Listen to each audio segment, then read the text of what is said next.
नमस्कार, मैं हूं आपके साथ अंकिता और आइए अब खबरें देखते हैं विस्तार से। अपनी सरकार के खिलाफ बगावत करने वाले राजस्थान के पूर्व डिप्टी सीएम सचिन पायलट के तेवर नरम पड़ गए हैं। इसके चलते अशोक गहलोत सरकार का संकट टलता दिख रहा है। करीब 31 दिन की खुली नाराजगी के बाद पायलट ने सोमवार को राहुल गांधी और प्रियंका गांधी वाड्रा से मुलाकात की। देर रात 15 गुरुद्वारा रकाबगंज रोड स्थित कांग्रेस के वॉर रूम में प्रियंका के साथ दूसरी बैठक के बाद पायलट ने एक फेसबुक पोस्ट साझा की, जिसमें उन्होंने लिखा है कि मैं सोनिया जी, राहुल जी, प्रियंका गांधी जी और कांग्रेस नेताओं को हमारी शिकायतों पर ध्यान देने और उन्हें संबोधित करने के लिए धन्यवाद देता हूं। मेरा विश्वास दृढ़ है और मैं एक बेहतर भारत के लिए काम करता रहूंगा। आखिरकार 1 महीने के बाद राजस्थान की सियासत पर से संकट के बादल फिलहाल छट गए हैं, लेकिन प्रदेश में अशोक गहलोत और सचिन पायलट की तकरार की बात किसी से छुपी नहीं है। राजनीतिक रिश्तों की यह तल्खियां प्रदेश में हुए सियासी ड्रामे के बाद और बढ़ गई है। ऐसे में कई ऐसे सवाल हैं जिसका जवाब हर प्रदेशवासियों के मन में है। सवाल है कि मजबूरी में हुई इस सुलह से क्या 5 साल सरकार बिना संकट के चल सके? पायलट का भविष्य क्या होगा? गहलोत और पायलट के बीच के संवाद आगे कैसे रहेगा? पायलट आरोपों का क्या जवाब देंगे? क्या पायलट पहले जितने ही मुखर रहेंगे या उनका नया रूप देखने को मिलेगा? कुल मिलाकर पूछा जाए तो पायलट का सियासी भविष्य क्या होगा? उत्तर प्रदेश में बदमाश बेखौफ हो गए हैं। बदमाशों ने बागपत में भाजपा के पूर्व जिला अध्यक्ष संजय खोकर की गोली मारकर हत्या कर दी। हत्या की खबर से इलाके में हड़कंप मच गया। बगावत जिले के छपरौली थाना इलाके के तिलवाड़ा मार्ग पर दिन निकलते ही भाजपा के पूर्व जिला अध्यक्ष संजय खोकर की गोली मारकर हत्या कर दी गई। संजय खोकर घर से मॉर्निंग वॉक पर निकले थे। सूचना मिलते ही पुलिस मौके पर पहुंची। मौके पर सैकड़ों ग्रामीण जुट गए। पुलिस ने शव को कब्जे में लेकर जांच शुरू कर दी है। मशहूर शायर राहत इंदौरी की कोरोना रिपोर्ट पॉजिटिव आई है। राहत इंदौरी ने अपने फेसबुक अकाउंट से कुछ देर पहले ही कोरोना पॉजिटिव होने के बारे में जानकारी दी है। राहत इंदौरी ने अपने फेसबुक और ट्विटर अकाउंट से जानकारी देते हुए लिखा है कि शुरुआती लक्षण दिखने पर उनकी कोरोना की जांच की गई। जांच करने के बाद उनमें कोरोना की पुष्टि पाई गई। उन्होंने बताया कि वो अरविंदो अस्पताल में भर्ती हैं और लोगों से अपील की है कि वो उनके लिए दुआ करें ताकि राहत इंदौरी जल्द से जल्द इस बीमारी को हराकर अस्पताल से छुट्टी लें। 4 महीने से बंद स्कूलों को सितंबर-अक्टूबर में फिर से खोला जा सकता है। हालांकि देश में कोरोना के हालात का आकलन करने के बाद ही मध्य सितंबर में अंतिम फैसला किया जाएगा। पढ़ाई का नुकसान होने के बावजूद यह साल 0 वर्ष नहीं होगा और इसे सत्र में माना जाएगा। राज्यों और अभिभावकों से मिले सुझाव और आपत्तियों को ध्यान में रखकर सरकार इसका खाका तैयार कर रही है। बैठक में यह तय हुआ है कि चरणबद्ध तरीके से स्कूल खोला जाए। प्राथमिक कक्षाएं घर से ही चलेंगी। आंध्र प्रदेश के विजयवाड़ा शहर में शनिवार को एक कोविड केयर सेंटर में आग लगने से 10 मरीजों की दर्दनाक मौत हो गई थी। अब प्रशासन ने कार्रवाई करते हुए रमेश अस्पताल के 3 अधिकारियों को गिरफ्तार किया है। बताया जा रहा है कि अस्पताल में बिजली की मरम्मत की उचित जरूरतों की उपेक्षा की गई थी, जिस वजह से यह घटना हुई। जानकारी के अनुसार एक निजी अस्पताल रमेश हॉस्पिटल ने बिस्तर की कमी होने की वजह से स्वर्ण पैलेस नाम के इस होटल को लीज पर लिया हुआ था। अचानक से सुबह 5 बजे इस कोविड केयर सेंटर में आग लग गई। यूपी में एक युवक ने कॉल 112 पर फोन कर कहा कि 1 घंटे के भीतर प्रधानमंत्री को गोलियों से भून दूंगा। पुलिस कंट्रोल रूम में धमकी भरे फोन से महकमे में खलबली मच गई। लखनऊ से इसकी सूचना तुरंत नोएडा पुलिस को दी गई। नोएडा पुलिस ने त्वरित कार्रवाई करते हुए मामूरा से आरोपी हरभजन सिंह को गिरफ्तार कर लिया। आरोपी से पूछताछ जारी है। गिरफ्तारी के वक्त आरोपी नशे में था। नोएडा सेंट्रल के डीसीपी हरीश चंद्र ने बताया कि सोमवार को कॉल 112 पर एक युवक ने फोन किया कि 1 घंटे में प्रधानमंत्री को गोलियों से भून दूंगा। पढ़ाई में होना सुदीशा भाटी ने 2 साल पहले ही इंटरमीडिएट की परीक्षा में बुलंदशहर जनपद टॉप किया था। स्कॉलरशिप मिली तो उच्च शिक्षा के लिए अमेरिका चली गई।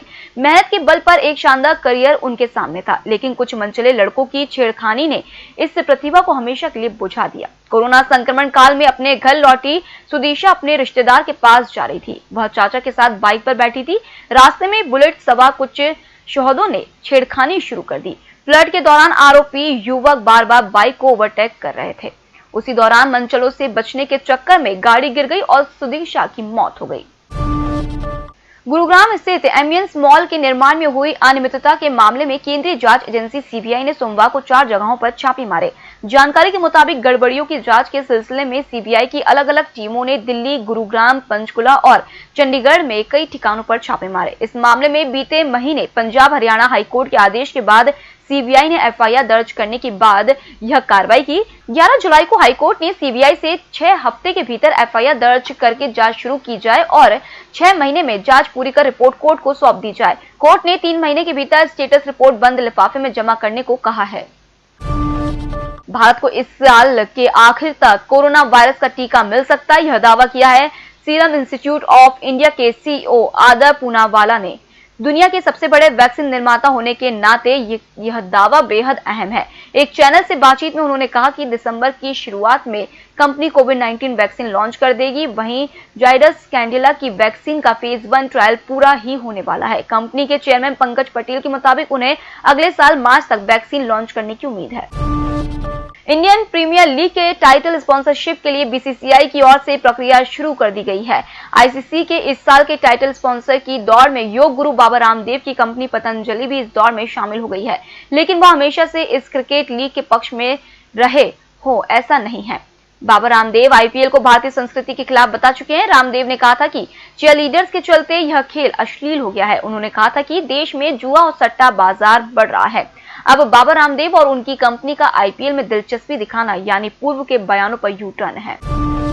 केंद्र सरकार की ओर से जल्द ही सभी नौकरी पेशा लोगों के लिए एक बड़ी खुशखबरी का ऐलान किया जा सकता है। इसके तहत सरकार ग्रेजुएटी के नियमों में कुछ बदलाव करने की योजना बना रही है। सरकार ग्रेजुएटी की 5 साल की समय सीमा की बाध्यता को खत्म करते हुए इसे 1 साल से 3 साल के बीच में करने पर विचार कर रही है। यानी अगर ऐसा हो जाता है तो पहले की तुलना में अधिक लोग ग्रेजुएटी के पैसे निकाल सकेंगे। दरअसल अभी तक के ग्रेजुएटी के नियमों के मुताबिक कम से कम 5 साल तक एक ही कंपनी में काम करना जरूरी होता है, तभी ग्रेजुएटी मिलती है। और बहुत से लोग 5 साल से पहले ही नौकरी बदल लेते हैं, जिससे उनकी ग्रेजुएटी का फायदा कंपनी को होता है। पिछले दिनों पाकिस्तान के विदेश मंत्री शाह महमूद कुरैशी की सार्वजनिक तौर पर सऊदी अरब की आलोचना कर दी, जिसके बाद पाकिस्तान को इसकी कीमत चुकानी पड़ रही है। सऊदी अरब ने पाकिस्तान से उसे दिया गया $1 अरब का कर्ज चुकाने को कह दिया है। साल 2018 में सऊदी ने पाकिस्तान को $3 अरब का कर्ज दिया था, उसी में से यह हिस्सा मांग लिया गया है। वहीं पाकिस्तानी मीडिया का दावा है कि सऊदी ने पाकिस्तान से अब $1 बिलियन और चुकाने के लिए कहा है। ऐसे में यह सवाल खड़ा हो गया है कि क्या पाकिस्तान और सऊदी के बीच संबंधों में दरार आ रही है।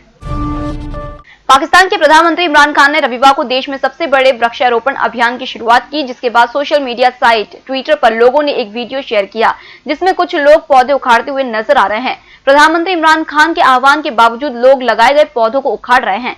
सोशल मीडिया में ये वीडियो तेजी से वायरल हो रहा है। इसमें कहा जा रहा है कि लोग प्रधानमंत्री के पौधे लगाने के फैसले का विरोध जता रहे हैं।